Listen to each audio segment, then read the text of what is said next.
क्या हुआ जब मथुरा ईदगाह मस्जिद के बंद तहखानों में नासा के वैज्ञानिकों को जो मिला उसे देखकर आपके रोंगटे खड़े हो जाएंगे। आज के समय में शांति और सुकून का दूसरा नाम है मथुरा वृंदावन। लोगों की भीड़ रोजाना वहाँ लगी रहती है। कोई वहाँ पर दर्शन करने आता है तो कोई वहाँ के सुंदर मनोरम दृश्यों को निहारने। लेकिन सन 1670 में इसी जगह की वो कड़वी सच्चाई हम आपको बताएंगे, जिसे जानकर आपके पैरों तले भी जमीन खिसक जाएगी। अपने सनातनी होने पर आपको गर्व तो होगा, लेकिन कुछ नहीं कर पाने का अफसोस भी सताएगा। जब औरंगजेब ने सन 1670 में मथुरा की कृष्ण जन्मभूमि को तोड़ने के आदेश दिए। आखिर वो जमीन जहाँ पर हमारे भगवान श्री कृष्ण का जन्म हुआ, आखिर वो जमीन जहाँ पर उन्होंने रास लीला रचाई, आखिर उस जमीन पर मस्जिद कैसे हो सकती है? आज की वीडियो में एक बहुत बड़े रहस्य से पर्दा उठने वाला है और सच्चाई आपकी आंखों के सामने रखेंगे। इस घटना की शुरुआत होती है सौरभ नाम के एक विद्यार्थी के साथ, जो बेंगलुरु में विज्ञान की पढ़ाई कर रहा था। उसका सपना अमेरिका जाकर नासा का एक बहुत बड़ा वैज्ञानिक बनना था। एक समय की बात है जब उसकी छुट्टियों के दिनों में उसके सारे दोस्त मथुरा वृंदावन जाने की तैयारी कर रहे थे। सौरभ भी भगवान श्री कृष्ण का अनन्य भक्त था, लेकिन साथ ही साथ वो हिंदू धर्म को बड़ा मानता था। जब सौरभ अपने दोस्तों के साथ कृष्ण जन्मभूमि पर पहुंचा तो वहां पर उसने बहुत पावन दर्शन किए, लेकिन एक नज़ारा देखकर उसके भी होश उड़ गए, क्योंकि कृष्ण जन्मभूमि के सटीक ही एक बहुत आलीशान मस्जिद बनी हुई थी। उसे ये बात समझ नहीं आ रही थी, आखिर ये पूरा इलाका हिंदुओं का है और इस स्थान पर अगर भगवान श्री कृष्ण का जन्म हुआ है तो ये मस्जिद यहाँ पर क्या कर रही है। क्योंकि उसके अंदर विज्ञान का एक कीड़ा था तो उसने इस बारे में रिसर्च करी। तब उसे पता चला देश भर में कई ऐसे मंदिर हैं जिनके समीप ही मस्जिद बनी हुई है। लेकिन सवाल ये उठता है कि आखिर मंदिरों के पास में मस्जिद किसने बनाई। उदाहरण के तौर पर उसे जौनपुर की अटाला मस्जिद देखने को मिली।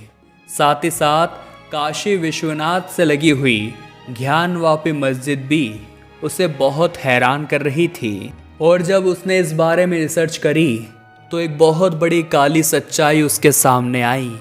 जब मुगल आक्रांता भारत आए थे तो वो हिंदू धर्म से बहुत नफरत करते थे और सभी हिंदुओं को मुसलमान बनाना चाहते थे।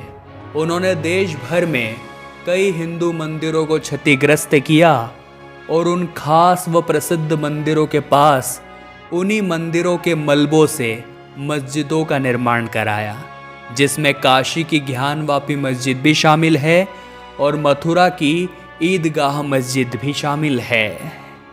चूँकि सौरभ विज्ञान का विद्यार्थी था और वो नासा में एक बहुत बड़े ऊंचे पद पर जाना चाहता था, इसलिए वो एक बहुत बड़ी खोज करना चाहता था। वो समझ चुका था कि जरूर मथुरा की ईदगाह मस्जिद का निर्माण भी कृष्ण जन्मभूमि को तोड़कर ही किया गया है, लेकिन उसके पास कोई ऐसा सबूत नहीं था जो वो अदालत में सबके सामने रख सके।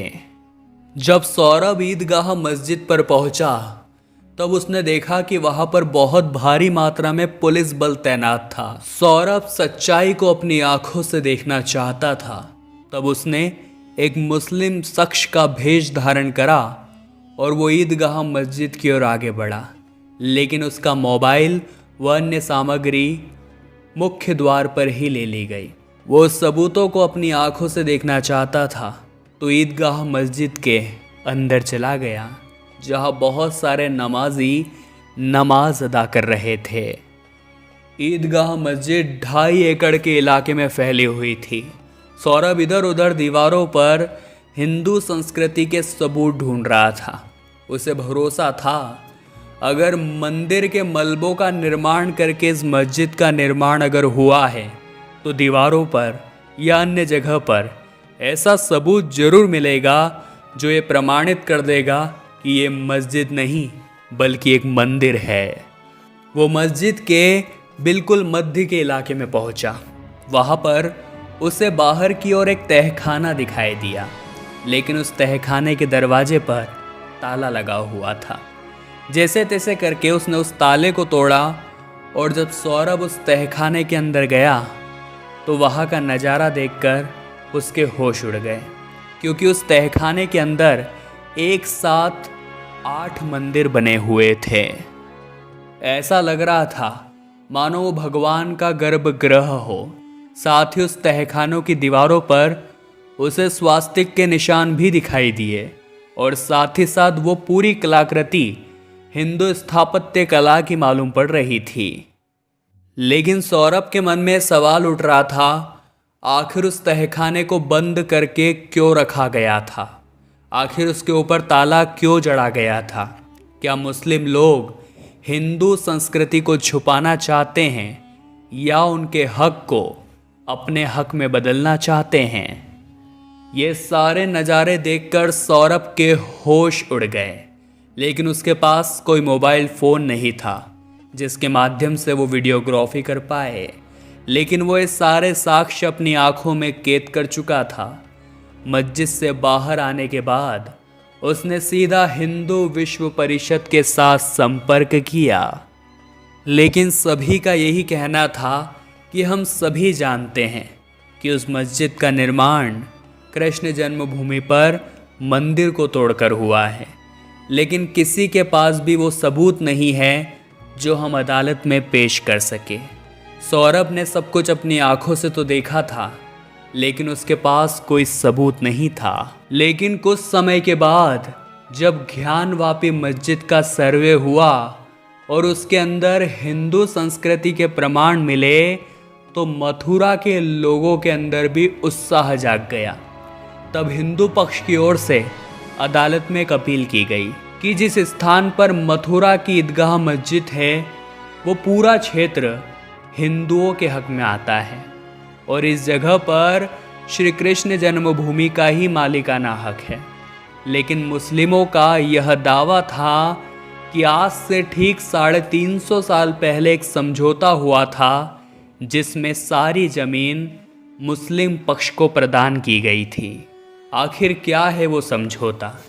जब हम आपको 350 साल पुराने इस विवाद के बारे में बताएंगे तो आपके पैरों तले भी जमीन खिसक जाएगी और सारी सच्चाई आपकी आंखों के सामने होगी। आगे वीडियो बेहतरीन और ख़ास होने वाली है, इसलिए बिल्कुल अंत तक देखिएगा और कमेंट बॉक्स में जय श्री कृष्ण जरूर लिखिएगा। ये पूरा विवाद 13.37 एकड़ ज़मीन के मालिकाना हक का है।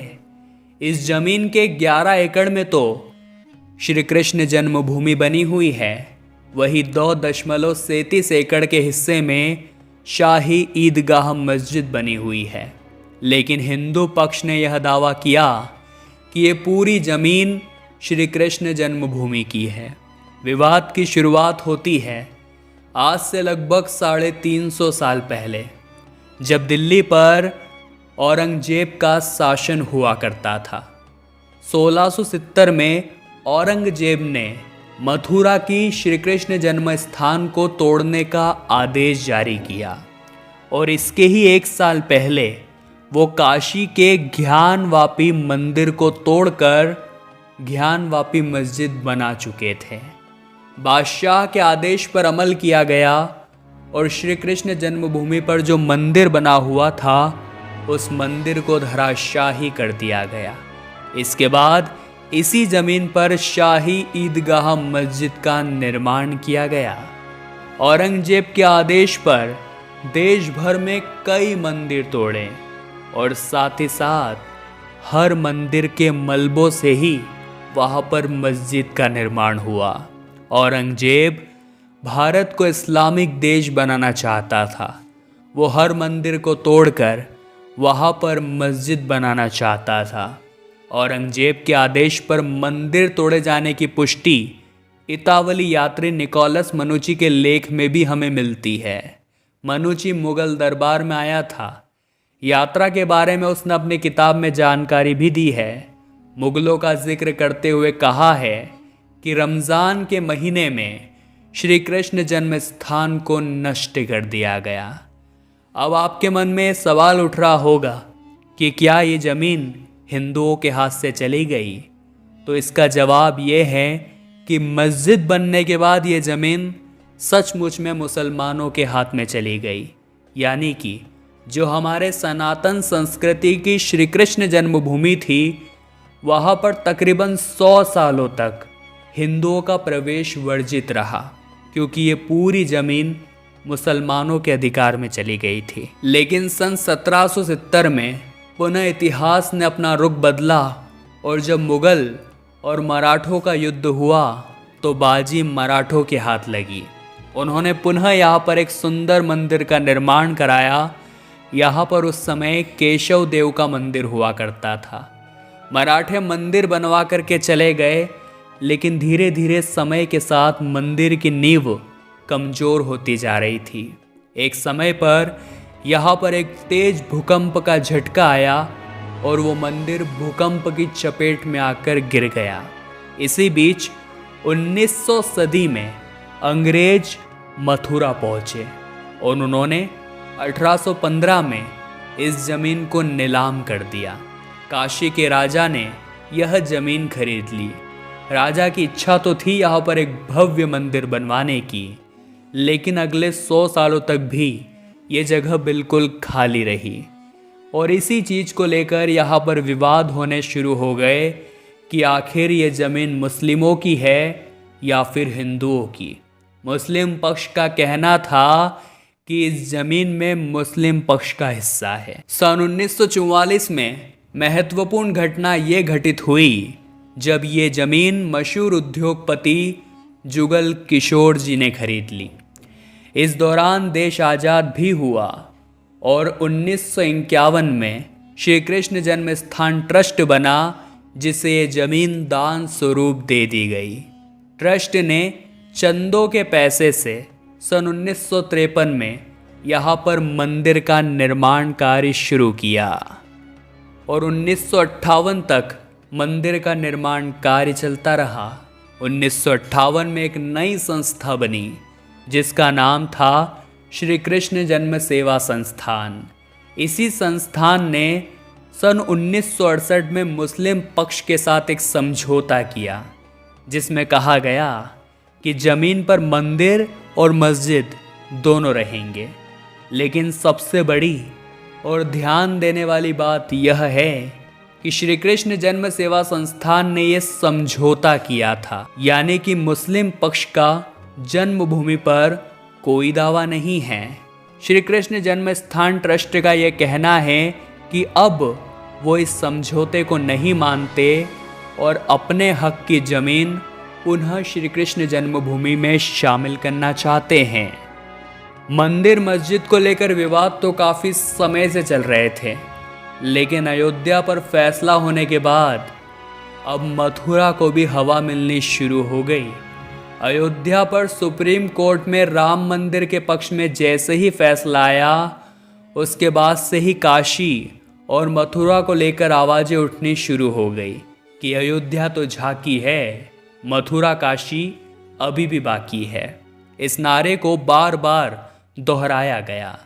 काशी में जब ज्ञानवापी के सर्वे रिपोर्ट में हिंदू प्रमाण प्राप्त हुए तो सभी लोगों का यही कहना था कि मथुरा की ईदगाह मस्जिद भी एक हिंदू मंदिर ही है।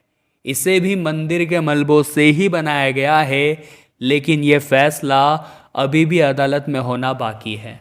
हम आशा करते हैं सच्चाई सभी के सामने जरूर आएगी और जो हिंदुओं का हक है वो समय रहते उन्हें प्राप्त जरूर होगा, क्योंकि भगवान के घर देर है अंधेर नहीं और सत्य परेशान हो सकता है पराजित नहीं।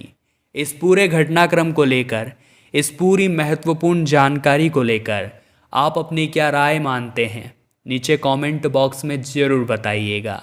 वीडियो अगर आपको दिल से पसंद आ गई है तो लाइक करने में बिल्कुल भी कंजूसी ना करें। अगर आप एक सच्चे सनातनी हैं तो वीडियो को लाइक करना न भूलें और हमारे इस चैनल को सब्सक्राइब करके बेल आइकन को प्रेस जरूर कर लें ताकि आपको हमेशा ही ऐसी सत्य घटना पर आधारित वीडियोस मिलती रहें। अभी के लिए दोस्तों आप सभी दर्शकों को हर हर महादेव।